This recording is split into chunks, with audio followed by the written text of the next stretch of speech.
This is 365 Sports. The Smoaky.com podcast is presented by Peter Chevrolet in Longview, Texas. Texas Farm Bureau Insurance. TFNB, your bank for life. Baylor Scott & White Southwest Sports Medicine. And Bubba's 33.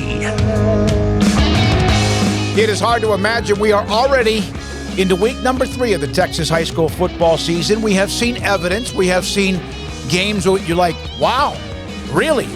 That team's better than we thought, or maybe a couple of teams that were highly ranked that have played either really good people or they just haven't started as well. We will today focus in on Melissa, the Cardinals.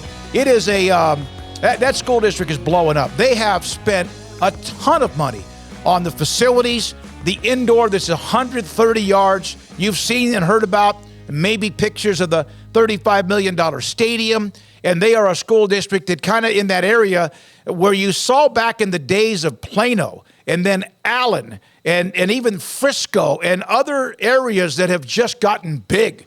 And Melissa they're ranked number 1 in Class 5A Division II, coming off a couple of nice wins against big boy schools.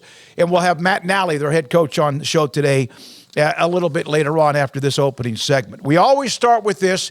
Games that kind of popped out at me. These are usually from our games that we ask you to predict on Smoaky.com. And one of them is the game I just mentioned, Melissa. They beat China Spring. China Spring has won back-to-back state titles, beat Melissa last year 42-41. They have gotten to the point where they just expect to win, and of course you do when you've won consecutive state titles. And they have, along the way, beaten some big boy schools, and talking China Spring. But Melissa got them back, and emphatically in a 30-point win against China Spring this past week.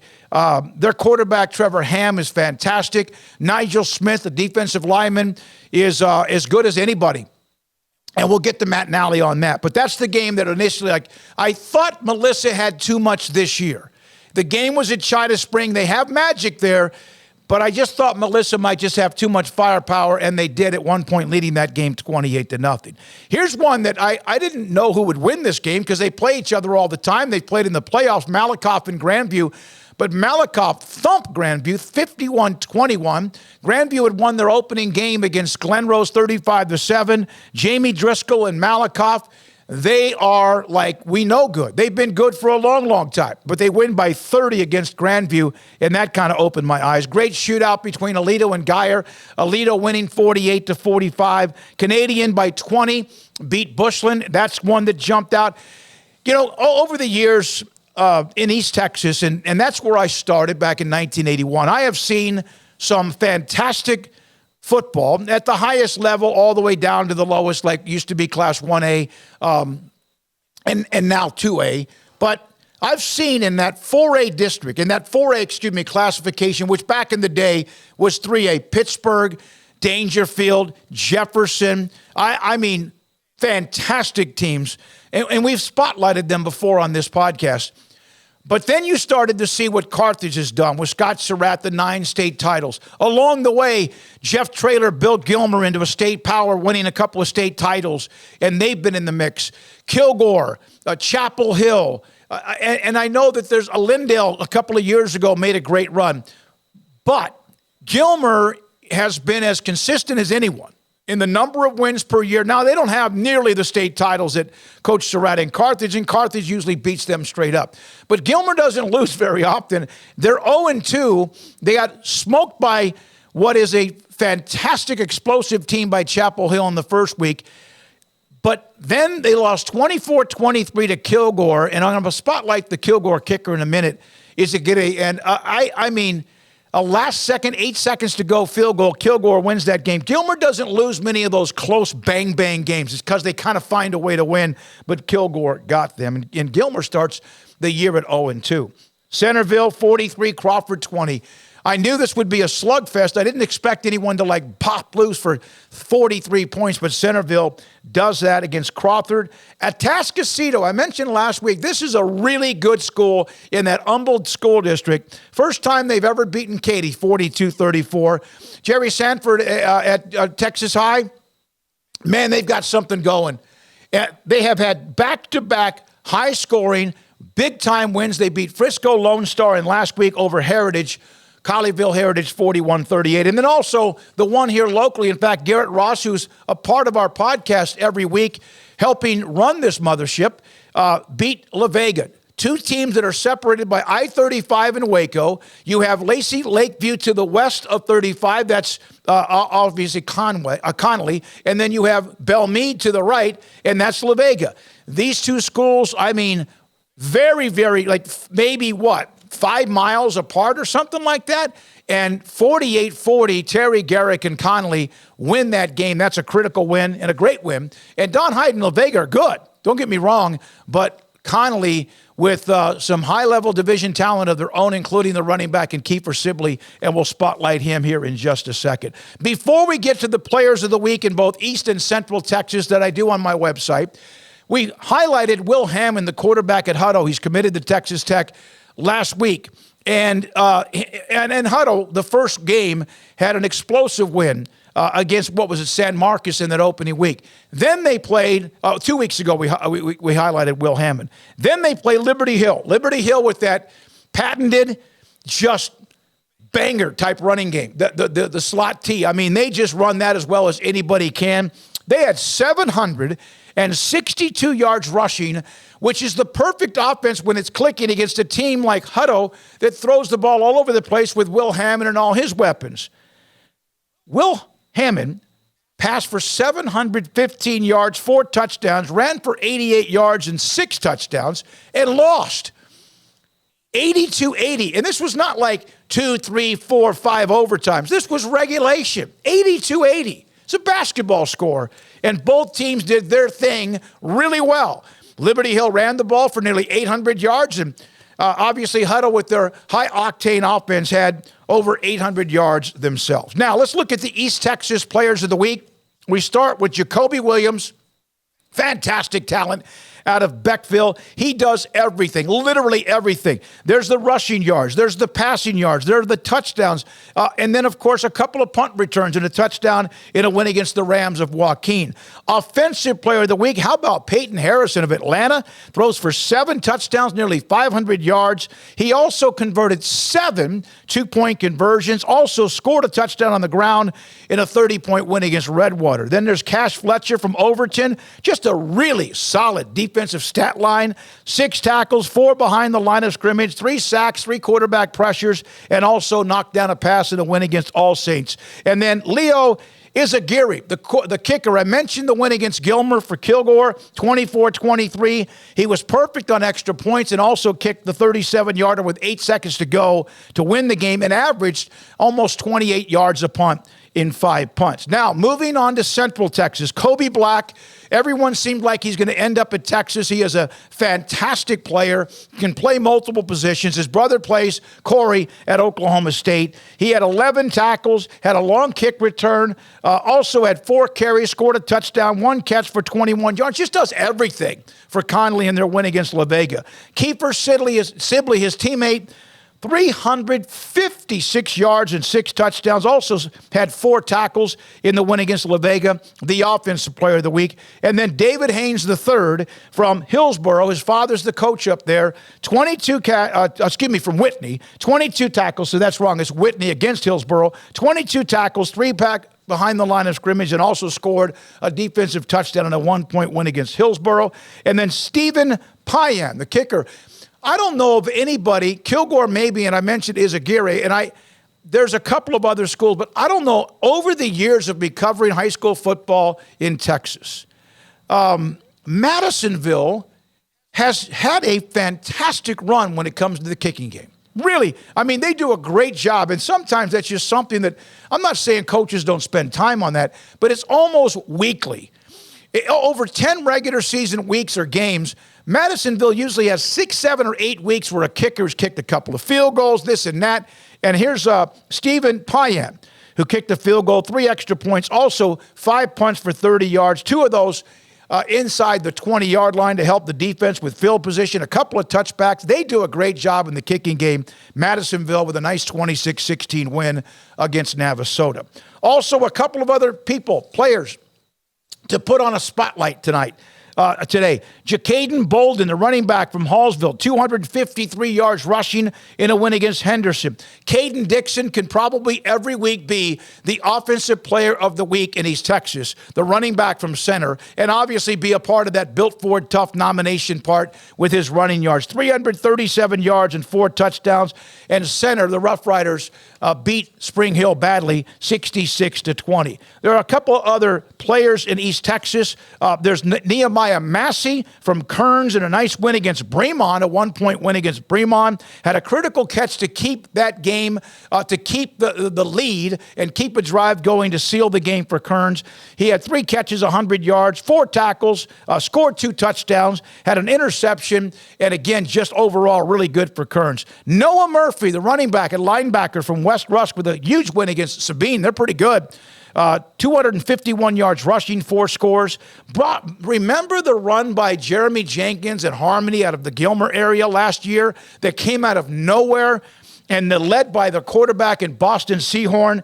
357 yards passing, 4 scores, scored a rushing touchdown, blew out White Oak. And unfortunately for White Oak, they've had back-to-back weeks now where they've given up 70 points or more. Harmony gets back on track after that tough opening loss to Hooks. There was one note about Carthage. They really kind of just got by Kilgore. Jet Surratt, Scott's son, the starting quarterback this year, threw some picks in that opening game. They still won. Bounced back with 5 touchdown passes, all in the first half, and they just were too much for Pittsburgh in that game. Dawson Witherspoon, Mount Vernon, 240 yards rushing, 6 touchdowns. That's a school record, and a very impressive win against Gladewater. Cooper Curl from Frost. Remember, Mario Porter last year was the overall player of the week. In fact, he was a part of that Built Ford Tough thing, too. He had everything: tackle, sack, quarterback pressures, caused a fumble, recovered a fumble, touchdown catch, touchdown run, and a 55-0 win against Sabine Pass. So those are some of the players around the state. One private school, Tabor Tyson. He's a running back and safety for Central Texas Christian High School, 11-man football, private school in Temple, 284 yards rushing, scored 6 touchdowns, a 2-point conversion, and also 5 tackles in the win against Dallas Shelton. I mentioned Kobe Block. I mentioned Kiefer Sibley. And then how about Clayton Stembridge from Toller? 9 tackles, 2 passes defensed, 3 interceptions, and a 48-14 win against Early. So those are some of the best performances around East and Central Texas, and then we will spotlight some of those around the state. I'm a part of the the Built Ford Tough nomination committee. Every Sunday evening, I'll nominate anywhere from 2 to 10 players out of really whoever sends me nominations, and then also a voter every, Monday in the afternoon we vote for that, and that's usually released by Wednesday or Thursday. Our sponsors: Peters Chevrolet in Longview, TFNB, your bank for life, Texas Farm Bureau Insurance, Scott & White, Baylor Southwest Sports Medicine, and Bubba's 33 Restaurant. We appreciate all of them. When we come back, Melissa, number 1 ranked team in 5A Division II. Matt Nally, their head coach. He was on the staff as an offensive coordinator. He is from Frankston. He coached at Frankston and had 3 tough years for the Indians, and maybe that helped mold him who he is today. He also has fantastic talent at Melissa. The facilities are one of a kind, state of the art, and Matt Nally, the head coach at Melissa, will join us next on the Smoaky.com Texas High School Football Podcast.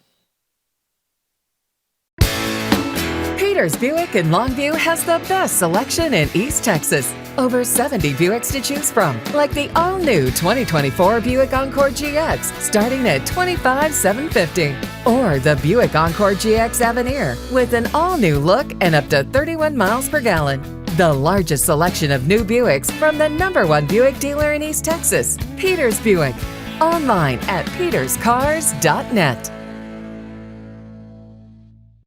In Texas, there's pea-size hail and baseball-size hail. Guess which one hit our house? We didn't even know where to begin, but we called our Texas Farm Bureau insurance agent, and he was so reassuring. He knew exactly what to do to get our house back into shape and our lives back to normal. Now, we're even more thankful for the roof over our heads.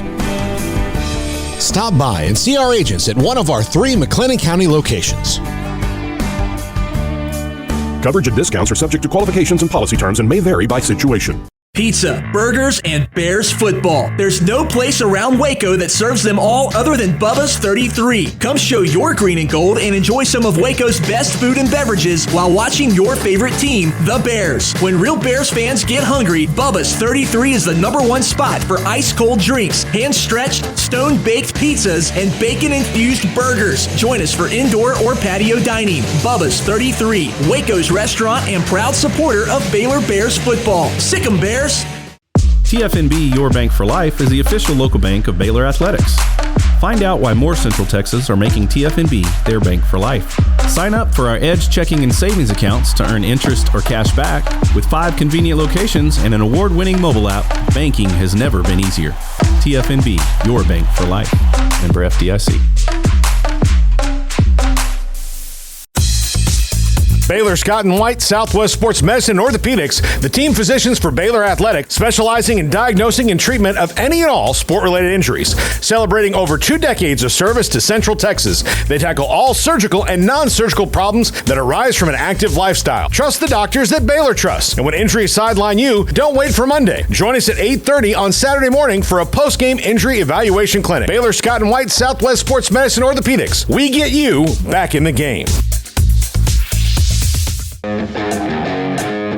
This is 365 Sports. The Smoaky.com podcast is presented by Peter Chevrolet in Longview, Texas. Texas Farm Bureau Insurance. TFNB, your bank for life. Baylor Scott and White, Southwest Sports Medicine. And Bubba's 33.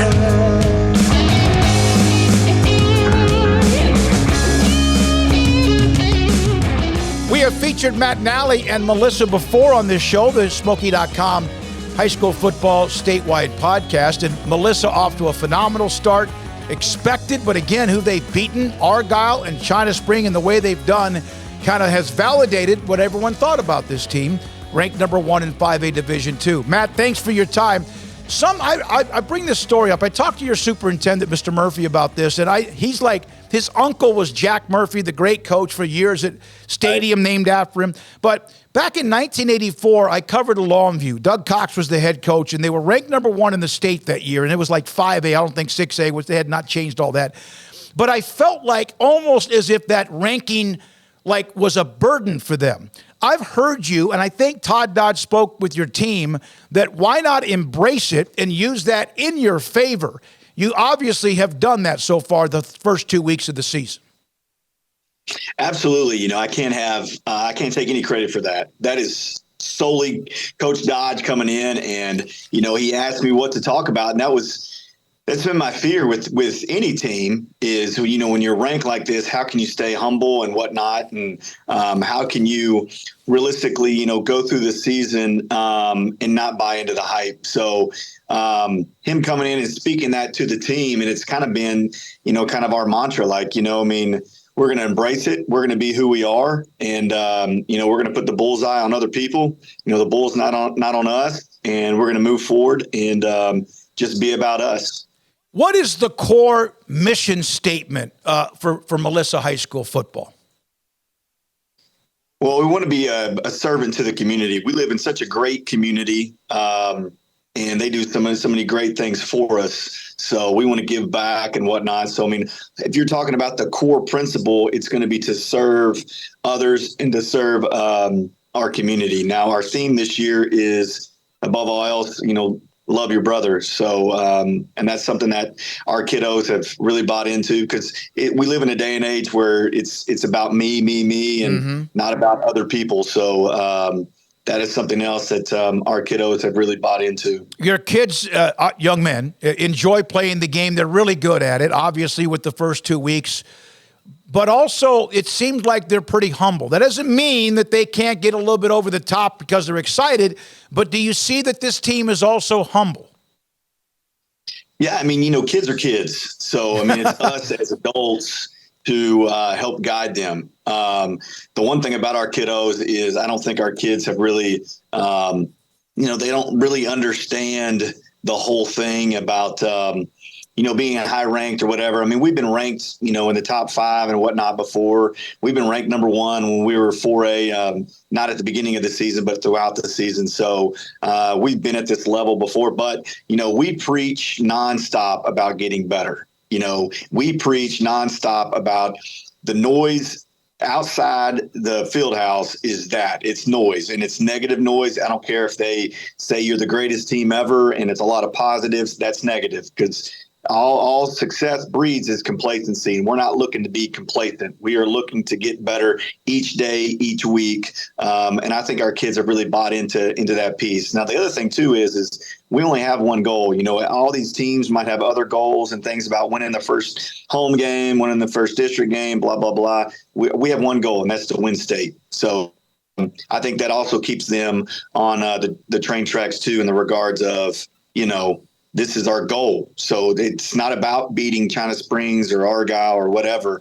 It is about winning the state championship. And I think that keeps them, their mindset correct as well. Well, you've been pushing that envelope. You've been trying to get over the hump. And I say that because you've been successful. 19, 9-4, 2020, 11-2, 11-3. And then last year, of course, eventually South Oak Cliff. And we know how great Coach Todd's team's been the last couple of years. How much has that been something that makes your players even more hungrier, or maybe even more thirsty for success, deep, but still going week by week? I heard one of our players say this the other day. He was interviewed, and I thought it was awesome. He said, we've already set the standard here about winning. Like, we can win football games, we can have winning seasons, but, we want the standard to be winning state.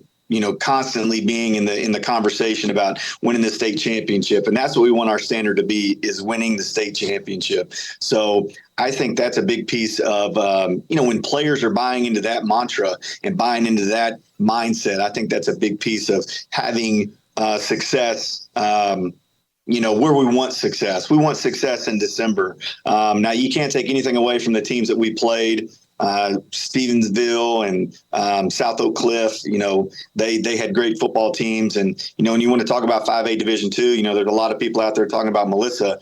A lot of people still need to be talking about South Oak Cliff, and people need to talk about Lovejoy and whatnot. We have to respect every opponent. That's something else that we discuss is, we have Roy City coming in this week, and people have already brought up, Lovejoy in the district championship, the last game of the year. And we're like, that's not anything that we care about. We care solely about Roy City. But like I said, I think that's a big piece when my players are starting to say, hey, the standard needs to be winning the state championship, not just winning football games. That area and where you are, you mentioned Roy City. Of course, they exploded. We know what's happened in Frisco. We know what's happened even in Prosper. And we know the days of back, I'm old enough to remember when Plano had the one school and made the run, and then it was East, and then it was West, and then here comes Allen and their explosive amount of population. Do you sense all that around you in Melissa? I've been here for 9 years, and I've seen it. When I first got here, we had about 500-600 kids in the high school.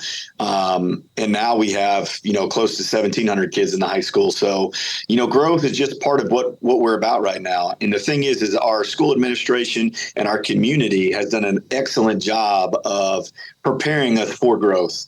People want to talk about the stadium. The stadium is built for a 6A program. Our high school is being built now. It's built for a 6A school. To answer your question, there's some really, really positives about being a small school. And, I have a lot of my ties are from small schools, and I have mad respect for coaches and players in that area and that environment. But the thing here is, on the football side of it, I think football is football. So when people talk about, classifications and whatnot, you're talking about Longview. Longview is going to block power just like we block power. So that piece of it, I'm not really sensing that. But when it comes to kiddos, there's kids that walk in the halls now that I don't know their names. This is the first time I've seen them. So that is occurring. You did bring up the facilities, not just the football stadium, the gym. the championship center, the 130-yard indoor facility, which is like all of it is gorgeous. The bells and the whistles, and it is a community that's giving back to the school district because they care. Is too much made of that? The $35 million, and is too much made of that? Is that almost overwhelming at times? I mean, for me, no. I mean, but I'm probably the wrong person to talk to. Like, I believe kids deserve things. Yep. I don't believe that, people, and I totally understand, people talk about taxes and things like that. But, I mean, you got to think about what we're using all these facilities for. We're using it for band, cheer, right.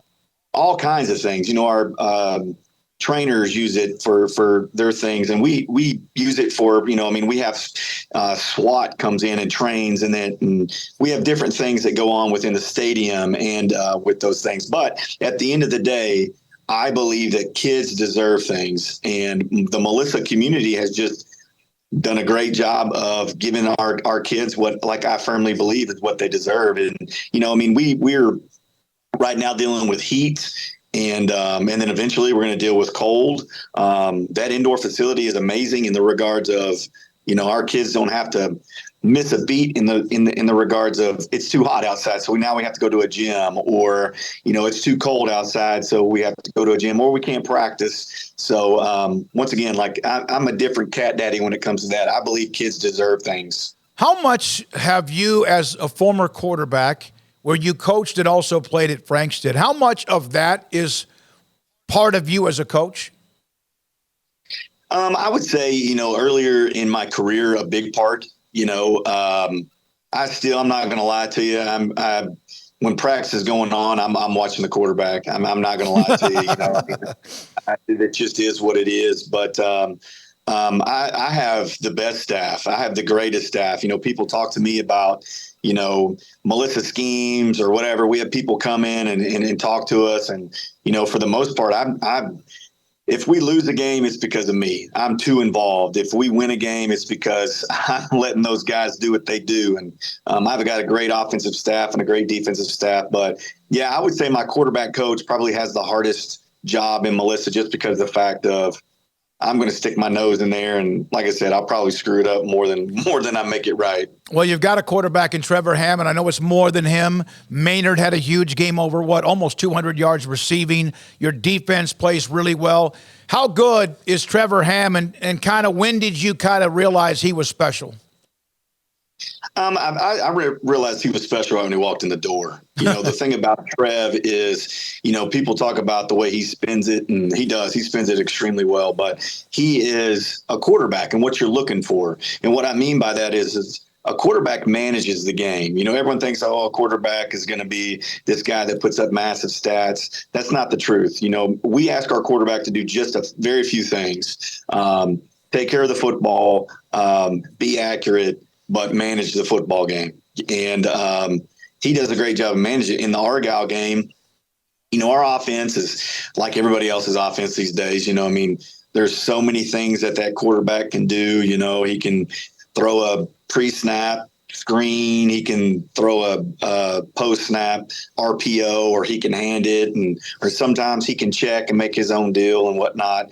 But, in the Argyle game, he could have done some things post-snap, and he came over and we were talking to him about it, and he's like, well, Coach, we're getting 5 yards a pop in the run game, and you can't, you can't give that excuse. You're like, yeah, you're right. You're exactly right. So, and then the China Spring game, he went out there, and once again, my offensive staff did an unbelievable job game planning those guys, but he took what the defense gave him. And that's the biggest thing about Trevor. Trevor is a quarterback that I want in the regards of that he can make a bad play call a good play call because he makes the right decision pre-snap or post-snap. So super proud of him and obviously his development. By the way, as a former quarterback, Keith Murphy, your superintendent, told me that Matt Nally played quarterback but looks like a guard. Has he told you that before?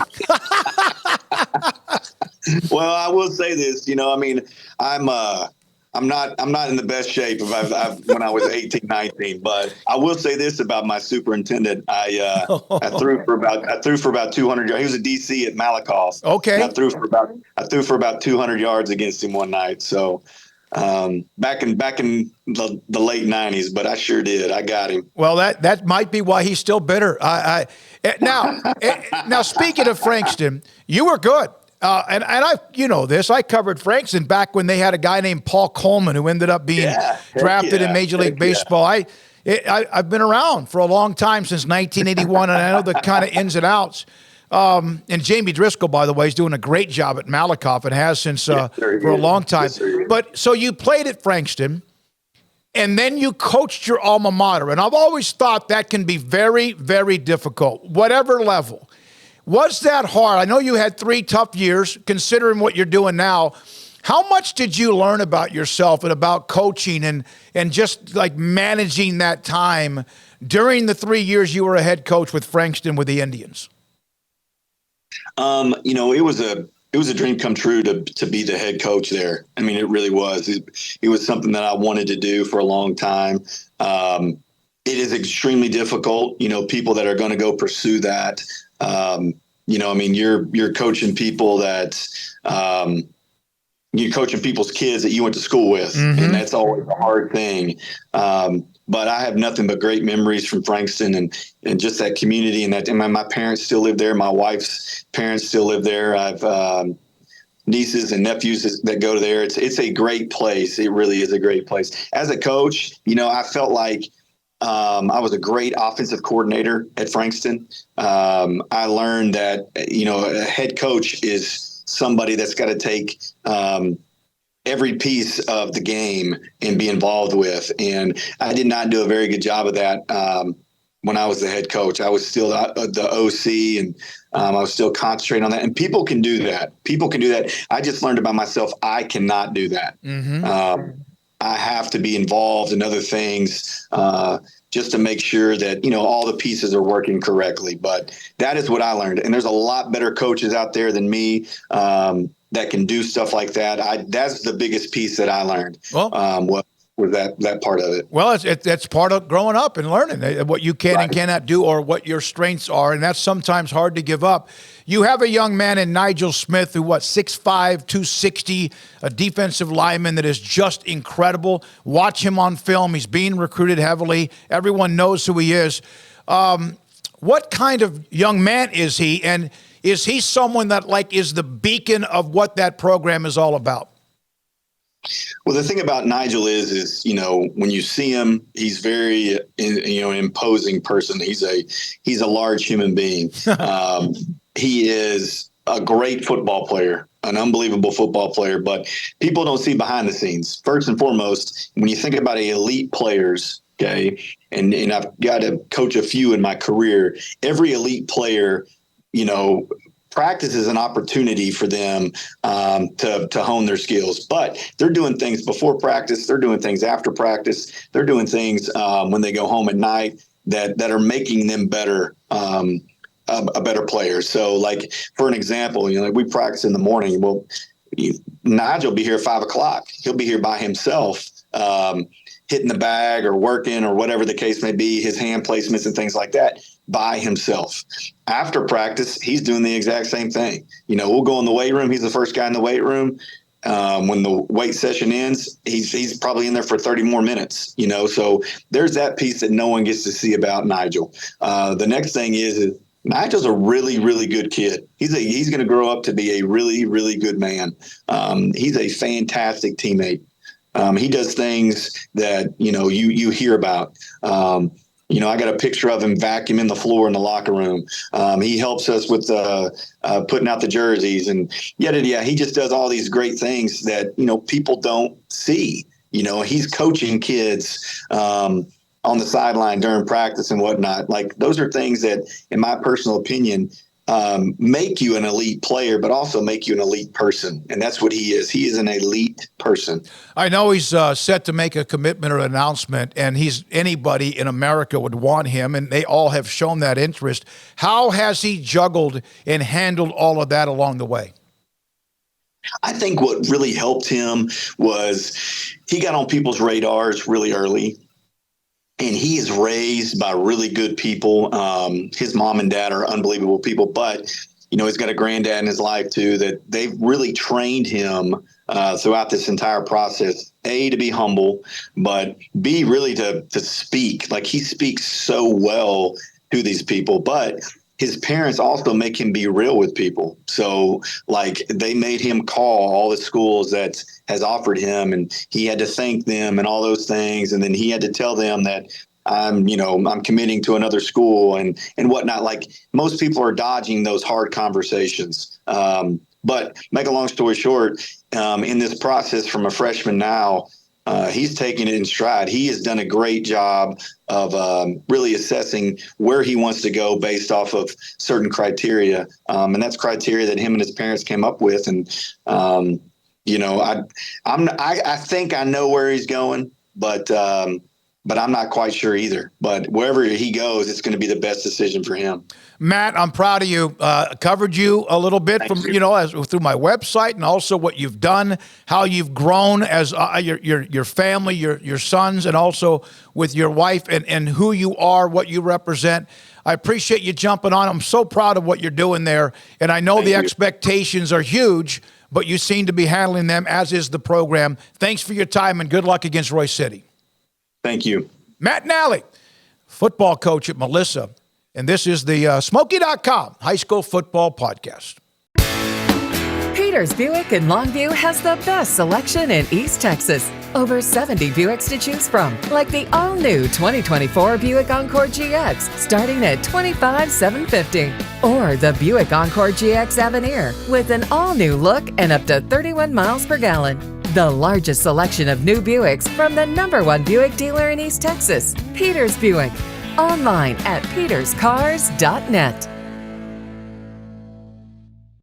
In Texas, there's pea-size hail and baseball-size hail. Guess which one hit our house? We didn't even know where to begin, but we called our Texas Farm Bureau insurance agent, and he was so reassuring. He knew exactly what to do to get our house back into shape and our lives back to normal.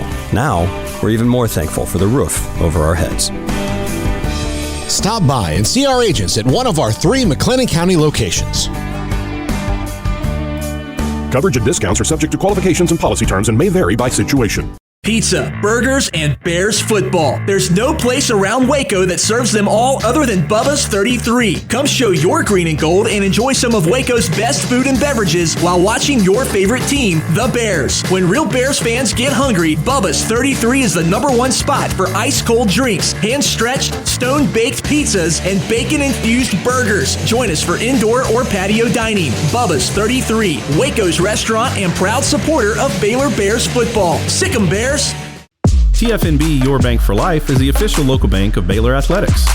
Find out why more Central Texas are making TFNB their bank for life. Sign up for our Edge checking and savings accounts to earn interest or cash back. With 5 convenient locations and an award-winning mobile app, banking has never been easier. TFNB Your Bank for Life. Member FDIC. Baylor Scott and White, Southwest Sports Medicine Orthopedics, the team physicians for Baylor Athletics, specializing in diagnosing and treatment of any and all sport-related injuries. Celebrating over 2 decades of service to Central Texas, they tackle all surgical and non-surgical problems that arise from an active lifestyle. Trust the doctors that Baylor trusts. And when injuries sideline you, don't wait for Monday. Join us at 8:30 on Saturday morning for a post-game injury evaluation clinic. Baylor Scott and White, Southwest Sports Medicine Orthopedics. We get you back in the game. This is 365 Sports. The Smoaky.com podcast is presented by Peters Chevrolet in Longview, Texas. Texas Farm Bureau Insurance. TFNB, your bank for life. Baylor Scott and White, Southwest Sports Medicine. And Bubba's 33.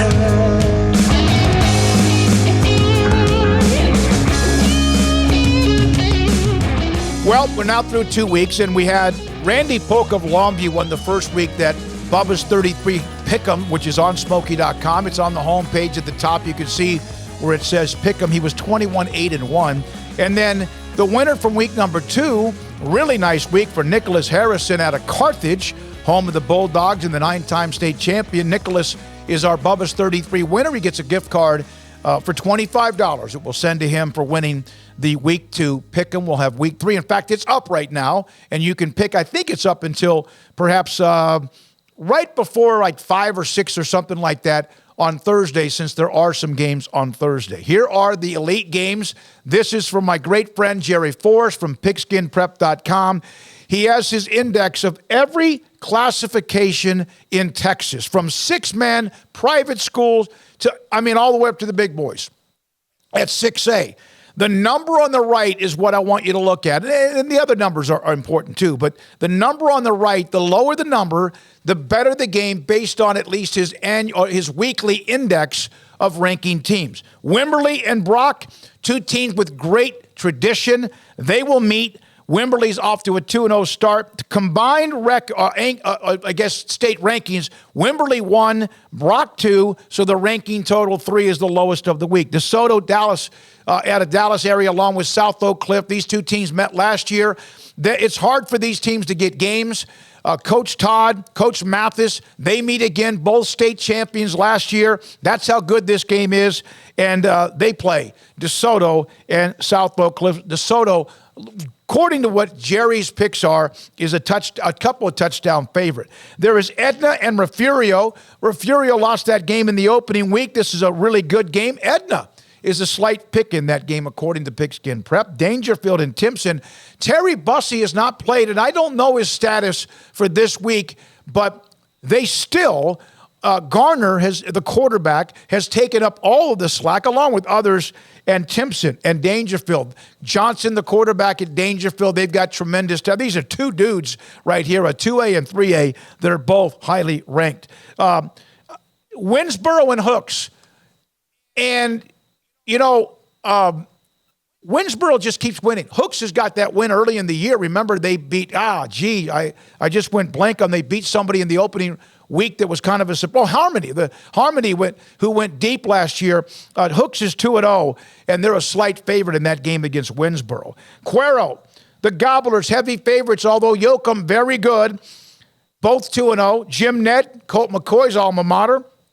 And Wall, Jim Ned, a slight pick, as is Harmony and Beckville. Beckville, remember, we highlighted Jacoby Williams, who does it all for Beckville. North Shore and Westfield, a couple of bangers in 6A. We know the history of North Shore. Westfield, again, really, really good. And North Shore is a pretty good favorite in that game by 11 points. Stephenville and Decatur. Stephenville is now 1-1. They lost to Midlothian Heritage, and Heritage, of course, very, very good. Stephenville, slight touchdown favorite against Decatur.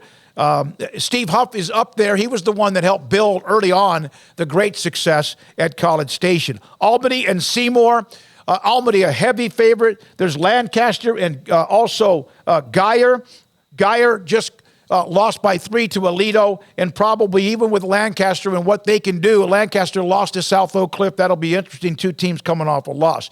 Port Neches Groves and West Orange Stark. West Orange Stark is a big underdog here. They're not very much of an underdog against anybody, but Port Neches Groves is a big pick there. Lone Star, I mentioned the loss earlier to Texas High in week 1, and Reedy. Frisco, how that school district went from out in the middle of nowhere in one school to now too many. I don't mean that in a negative way, but there are so many schools, in Frisco ISD has exploded. There's Holland, Brad Talbert and his team off to a 2-0 start. A nice pick against Granger. Windthorst and Mustard, 2 good teams. That one will be fun. And then there's Midlothian Heritage, is a 3-touchdown favorite against Don Hyde and La Vega, who's coming off the loss to Connolly. But Heritage, a heavy pick for Jerry and Pigskin Prep. Carter, isn't it nice just to see Dallas Carter playing well again? It's been a while. Alan Wilson was there, but of course before that, Freddie James, we know the history of what they did. And Carter, it looks good.